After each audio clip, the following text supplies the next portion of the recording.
All right, good morning, everybody. Happy Saturday, November 19th, 2022. Hope everybody's doing well. Hope my friends out east were prepared for the snow that they're getting. They moved the football game out in, I think it was New York. They were supposed to get 5 feet of snow by Sunday. They already have surpassed that. I guess they're looking at 8 feet of snow. So hopefully everybody's doing well out there.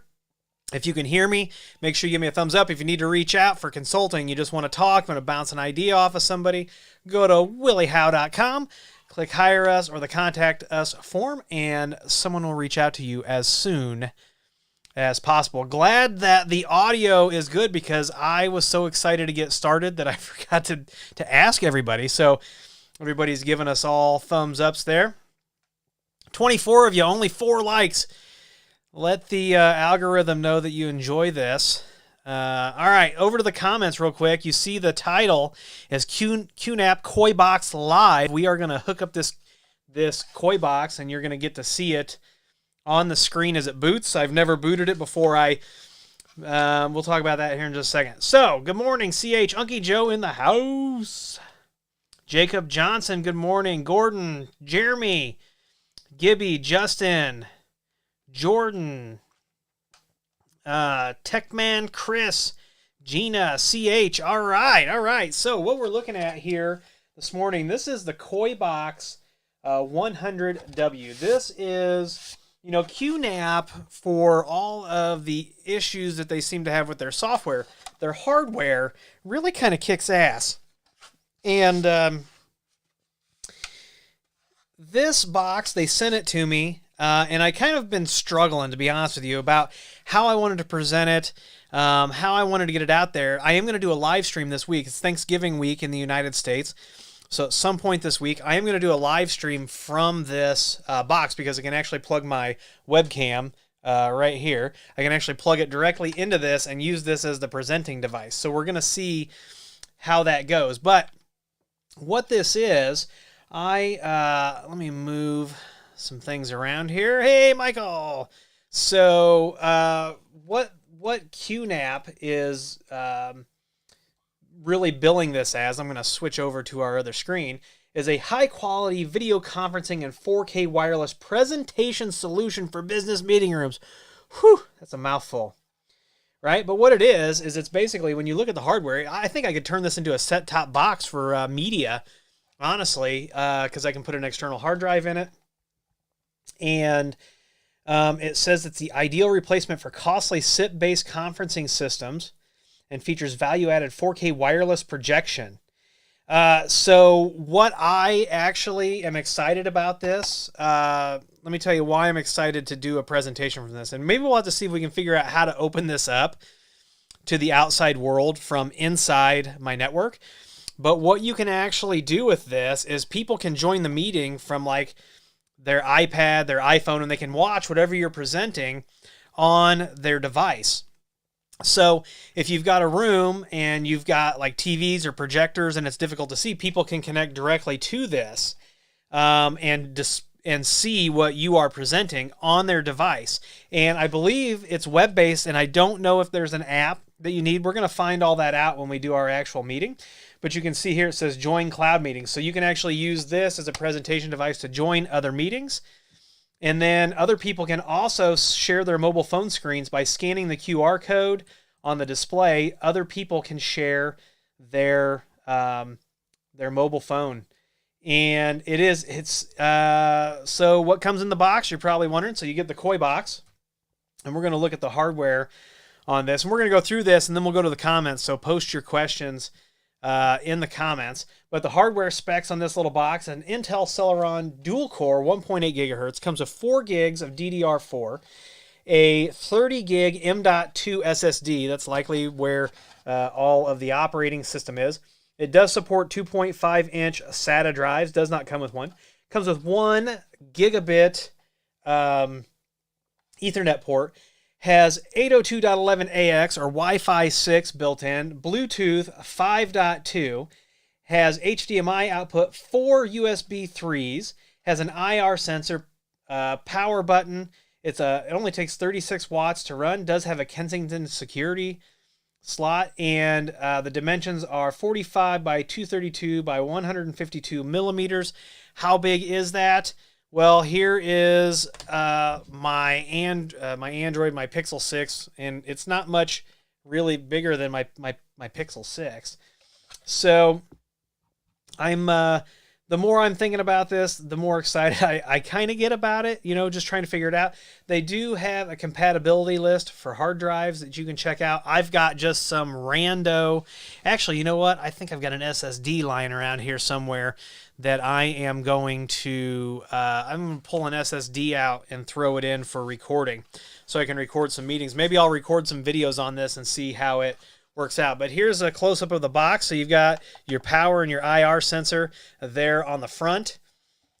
And I'm not going to do a teardown of this yet. When I put the hard drive in, I'll take some pictures and post them on Twitter. So if you don't follow me on Twitter, go over there. But there's your Kensington lock. You've got is that a reset button? Yep, reset button. You got your Ethernet, your USBs, your HDMI, and your power. So let's get down to the main event. Let's see if this works. So it's been a minute since I've done any kind of capturing. So what I'm going to do, oh, by the way, you do get the remote control. You get the power cable, you get the box. But check this out too. On the bottom, they've got the rubber feet already installed, but look, they also have this notched out so that if you need to mount this somewhere, I imagine you could mount this under a desk. And these screws are actually thumb screws, which is kind of interesting. So, and I don't know if you can, I haven't taken one of these screws out, but what I'm wondering is if you take these out, if these screws are actually the right size to use. I bet they are. You know, that's the thing about Qnap. Their hardware is really good. Your default username and password are on the bottom. But what I'm going to do real quick is I'm going to switch over to the big screen. And you can see I've got my Elgato game capture. And I'm going to plug in the HDMI out. You know what? I should have brought... Oh, I've got an Ethernet cable here too. That's good news for us. So I can plug it into the network. So I've got the HDMI plugged in. I am going to plug in this Ethernet cable.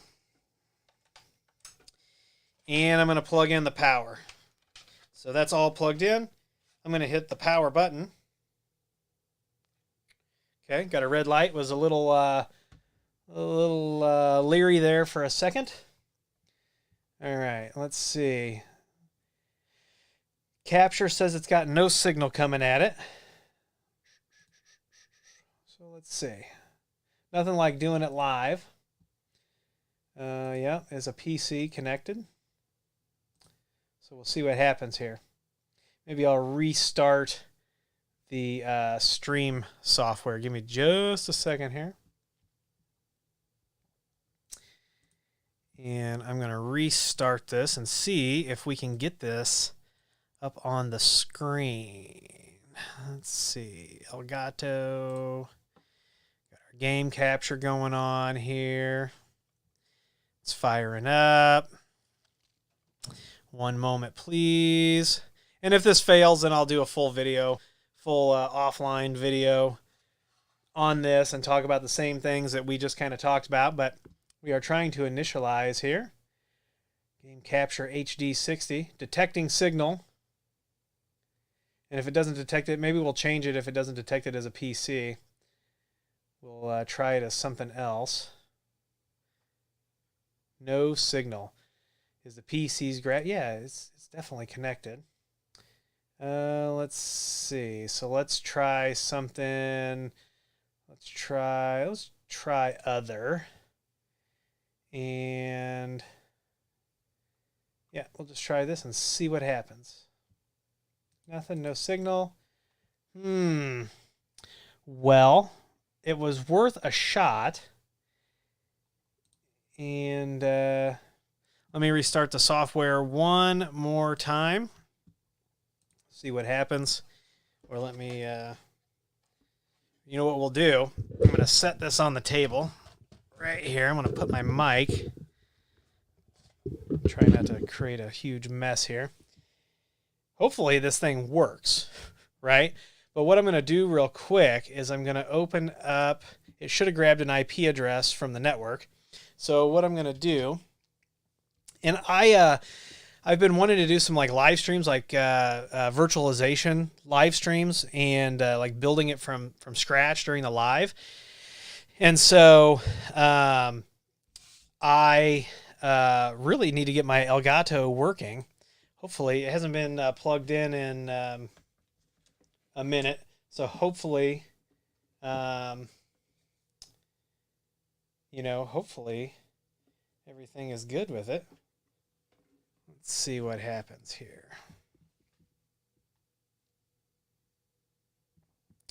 Let's see if I can find the IP address of the KoiBox. I wonder what it's called by default. Let's see.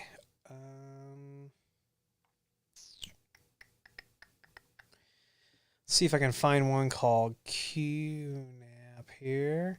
So Qnap is not being detected as a vendor in Unify. That, I don't know, that doesn't surprise me. But let me see if there's a MAC address. Ends in D408.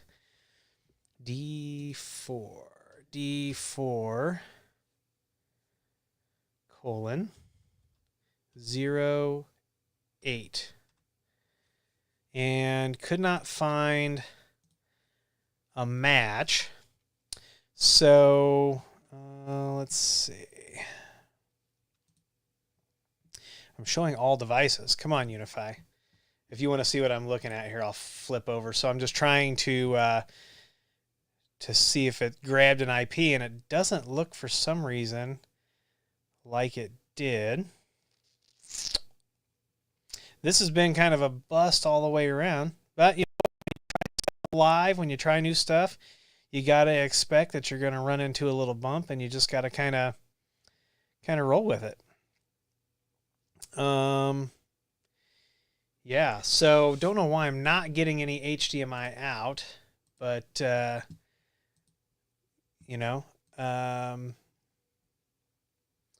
guess one thing I could do real quick is I could grab my second monitor and see. It's like the Elgato is not even recognizing it though. So that's kind of the weird thing. Do I have blinky lights on the other Ethernet? I do have blinky lights on the Ethernet. I do. But let me see. Maybe I don't need. Let's do HD. And we'll do, I don't know, maybe another profile will, I don't know, maybe I got to push the power button again or something. I don't know. Maybe, oh, jeez Louise. Yeah, did you hear that beep? So, all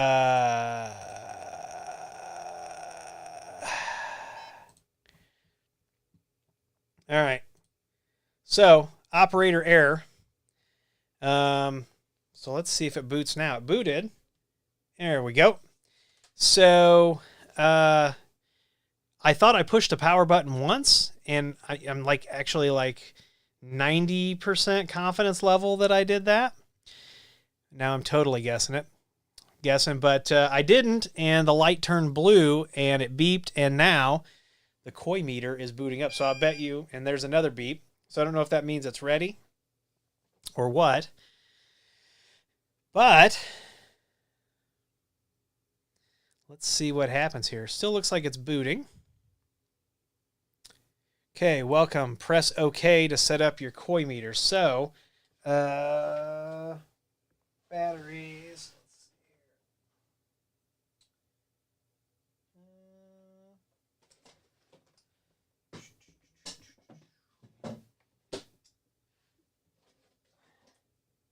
I'm like a Boy Scout. I'm always prepared. That was totally a joke. So I'd have to find the batteries. But let me see. Now that we've got some stuff happening here, let me see if it grabbed an IP And if it did, we'll load up the web browser and see what we've got there. Yeah, I don't know where the batteries that came with it went. And I literally 15 minutes before the live stream, like when I was like scheduling it this morning, I was like, you know what? We're going to do this. We're going to do this live. Let's see. KoiBox. It actually does call itself the KoiBox. But 66.167. 167. Probably have to go through the setup first before it's going to let us do this.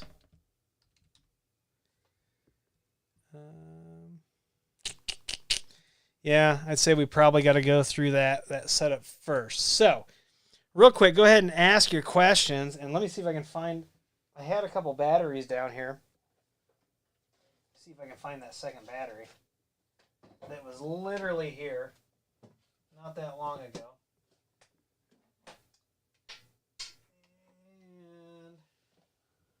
And looks like I am not finding the AAAs. So,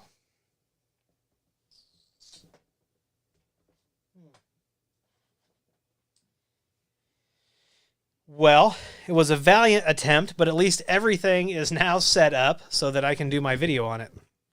And lesson learned, we do this live, fly by the seat of our pants sometimes, and it doesn't work. So let's open up the Q&A.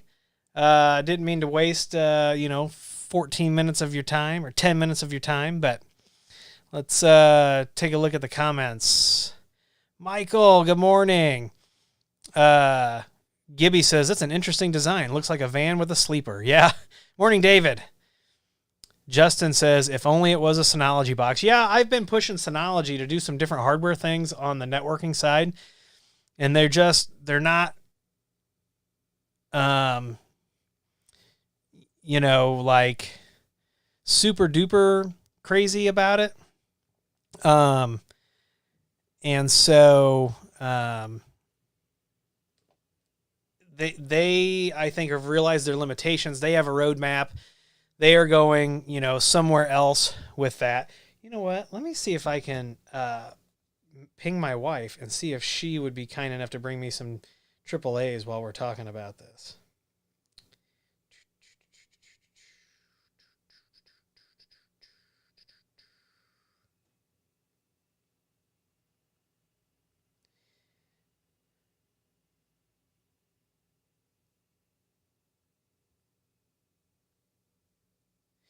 And the remote likely came with some batteries, but in moving things around, probably misplaced them. So, all right, over to the comments again. Morning, Joe. Tech for Fun is Joe Trelli. Tell everybody tell Joe we want him to bring back his YouTube channel. Let's see. Good morning, Dennis Pillow. Yep, we were nearly there. It's not PoE, Justin. It is not a PoE device. Dennis says, welcome to my world. Battery hunting all the time. Yep. Joe says, you didn't waste our time. Watching the monkey dance is entertaining. Well, you should have been throwing peanuts at me and playing the organ grinder, right? So, and then Jeremy says, LOL, isn't that always the fun part of watching someone else's stream? And Joe says, yes, when it's when it's you, it isn't as fun. And I agree. But I don't know if you were all snickering, laughing, if somebody was like cringing or what, but, and Joe says, I mean, you like us. So if you didn't watch the live stream on Tony's channel last week, it was really fun. We talked about geeky gifts for the holidays. And we talked about maybe doing the live stream monthly or quarterly, actually putting it on the calendar. So, and Joe was invited, but decided to not show up. And that's okay. That's okay. We still love you, Joe. All right. What other questions you got? Networking questions. I don't know if you follow me on TikTok, but I did buy out of my own pocket. I bought some TP-Link gear. I bought their point-to-point AC device. I bought their in-wall AP, and I bought their new version 3 indoor AP. It's still round, but it's like half the size of the old Wi-Fi 6 AP. It's tiny comparatively. Oh, look at this. I got a handful of AAA batteries. Everybody say hi to Tom. Tom Lawrence stopping by. Tom says, does the S and VLAN stand for security? Always, Tom. Always. Tom, you and I got to catch up. This last week was my week for Zero Trust. And I actually have a friend, I don't know if he's listening because his daughter's getting married. He's actually been working with the fella who invented or coined the term Zero Trust. I've been working with Barracuda Networks. And then a friend of mine who is at Carnegie Mellon and who will be going to the NSA, has a conditional job offer for the NSA. She said that people in that information security program at Carnegie Mellon that are all going to work for the federal government, they all have interesting feelings on zero tier, and then I have to. I'm leaning forward, Unky Joe, but I guess I got to look up the story. I guess India. The country of India tried to do a big zero trust push, and it was like a massive failure. So we'll have to see. How that works. Yeah, I'm not cool enough to have the check mark yet. Once I hit 100,000 subscribers, I think I get that check mark. But all right. So guess what? Let me flip back over to the Elgato. That was for you, Joe. And let me see. If these the batteries are good. All right, so the first thing was the language selection. Since I don't speak any of those other languages and I barely speak English, I'm going to select English. Please choose a language and get start. Okay.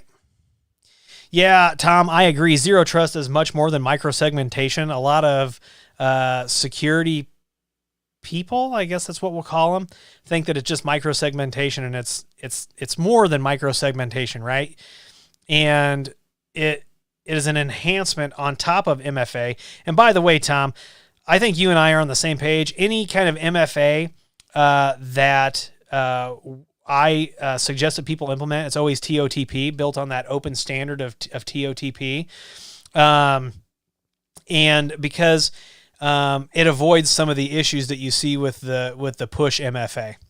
Okay, so the next thing it's telling us, giving us a little tour of the remote control.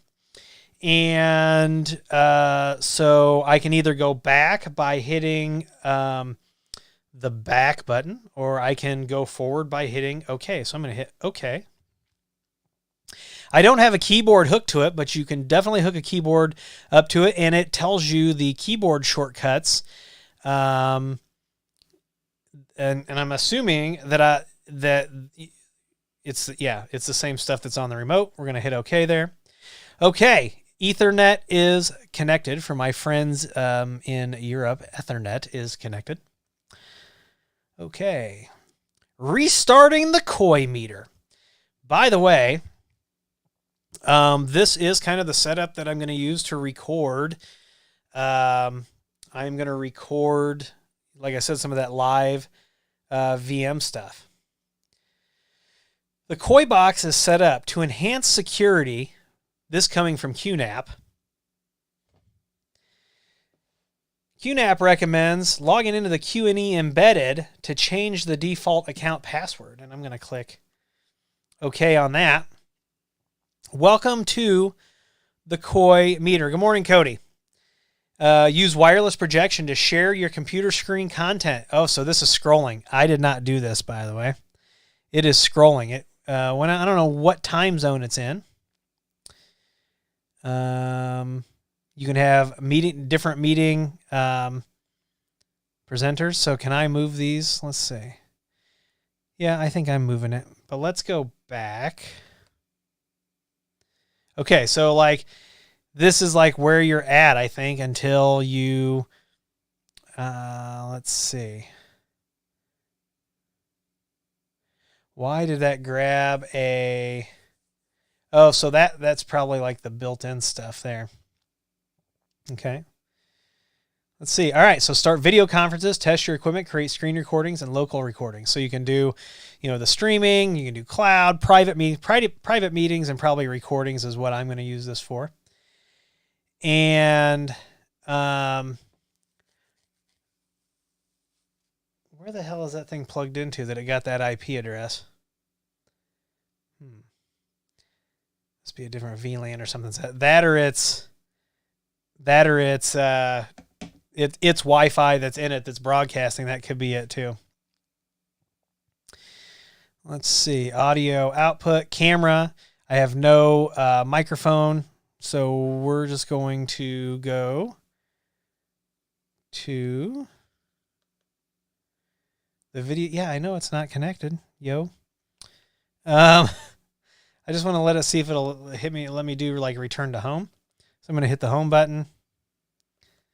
Boy, this thing is majorly pissed off at us. There we go. Oh, share your screen using Chrome or Firefox. There it is. So let me go back to the small screen. I got to get my my Stream Deck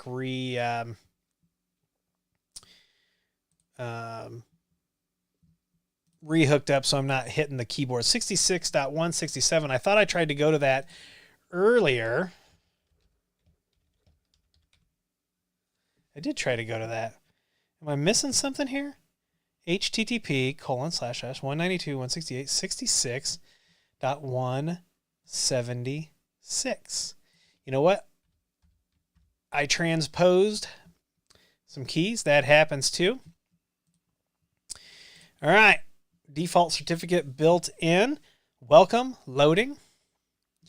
All right. So you can do wireless projection. You can use Insight View to view Koi meter projections. And you can access cloud meetings. So I'm not hooked to the cloud. So we're going to do wireless projection. Allow this to see your screen. Oh, and you can select just the window or just the screen. That's pretty interesting. Let's see if we can capture this screen. Allow. And so now I am actually sharing and projecting this. This is pretty neat. That's pretty cool. So if we were to scan the QR code, you can see that. So yeah, the live stream definitely doesn't do this device justice.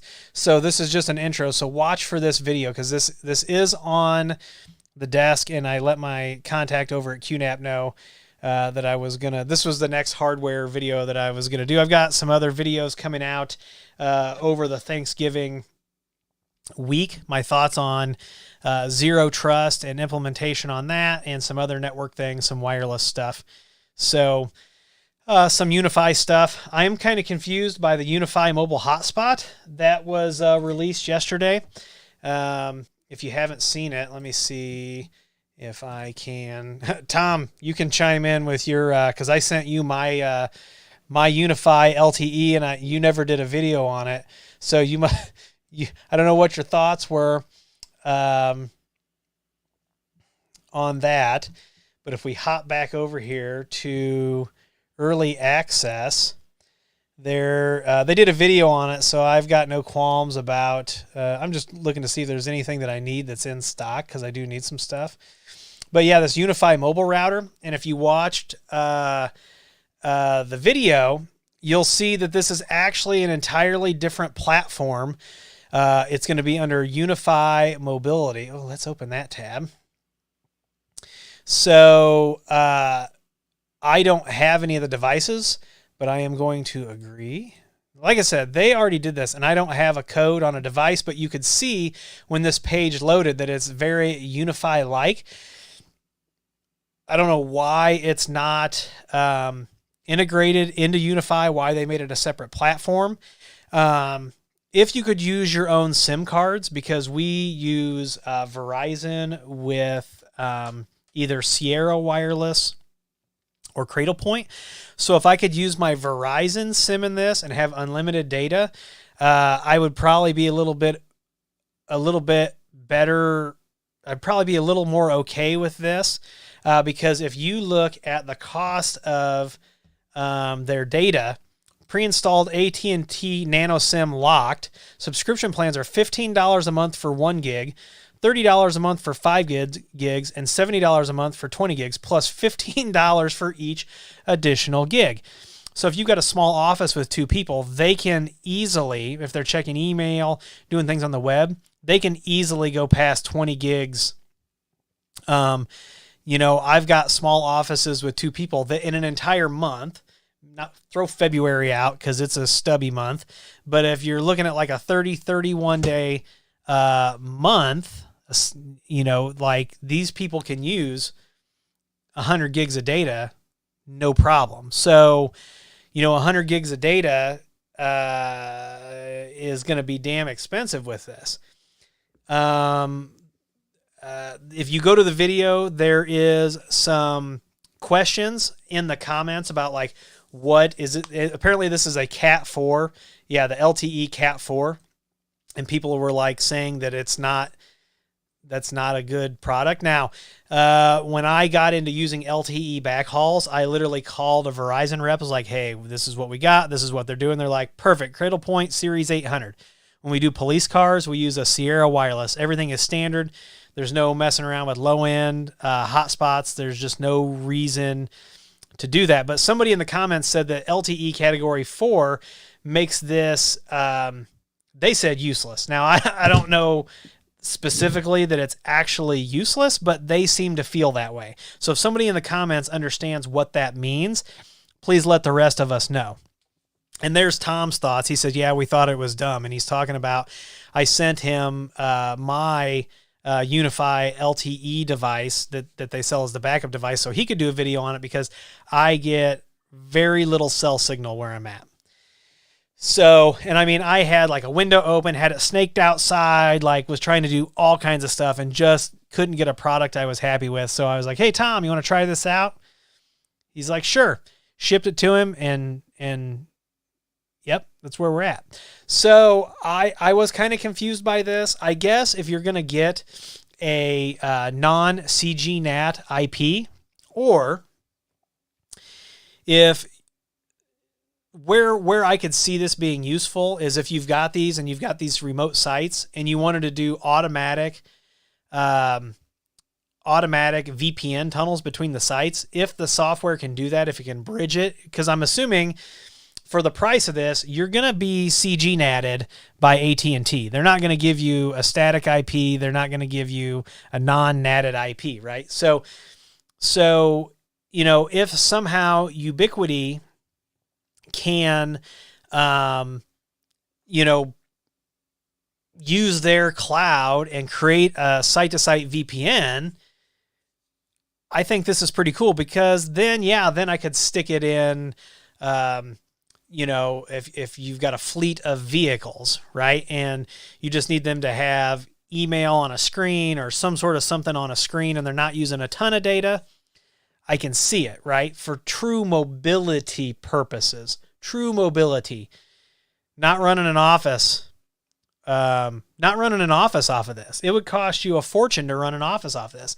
I mean, it's, and it does come with like a detachable long range antenna, but I'm not seeing that. I don't know. It's got GPS integrated. Let's see. So I'm not sure what it is, but it will do DC power. At least it's got a USB-C. You can power it by PoE, right? So it's definitely interesting, but I don't know if they send me one, I'll try it out, but I don't know unless a customer requests this that I'm going to buy one. And I do find it interesting, that it's got, like I said, an entirely new platform. What would be funny is if the code that they put on the screen here, does that work? Can we get in and see a demo with that? Let's see. Invalid code. So I don't know. They probably they probably blocked that. Yeah, they, and they also, Tom, I don't know if you noticed this, but they, they took away the affiliate program for a lot of us because of stock issues, but stock's been better now than it has been the last 2 years. So it is what it is. They'll reach out. Grandstream switches, be watching. Grandstream switches drop and go live December 1st. So Grandstream full stack is coming. Grandstream in the first quarter of next year is going to have Wi-Fi 6 APs and a few other APs. They're also going to introduce 5 to 8 new routers, right? So they are jumping into the full stack feet first, and I can't wait to see what they've got. I am supposed to be having switches show up so that I can do videos. They need to get them here if they want me to drop a video on the 1st. But I'm assuming I'll get a shipping notification any day. But so, all right. Well, sorry about the delay in this Qnap stuff. I'm going to go ahead and tonight I'm going to drink some bourbon, and maybe we'll do like another live stream or something, Bits and Bourbon, and talk about some of this stuff a little bit more in depth. But I got to get going for now. And I want to thank you all for being here. Unky Joe's going to have a live stream. I don't know if Tom's live streaming. Cody tends to go live like multiple times with no warning, which is cool. But so I can't tell you like specifically when he's going to do it. But make sure you're supporting all of the content creators, no matter what size they are, whether it's one of these new channels that's starting and they only have 30 subscribers, or if they're a Tom Lawrence or a Crosstalk Solutions with hundreds of thousands of subscribers. Make sure that you are supporting the content creators, because if you're not supporting them, the channels will start to die. They'll start to fade out. And I think we've got a really great diverse community of creators. So, make sure that you're supporting your content creators. Once again, I'm Willie. I really do want to thank you for spending some time this Saturday morning. I will be live again this week. It's Thanksgiving week. I've done some big pushes, some big campaigns for some stuff. So, might be able to take my foot off the accelerator a little bit this week. So like I said, if you need something, reach out to us. We've got some interesting consulting stuff going on. I want to thank you for being here. And as always, I'll see you in the next video.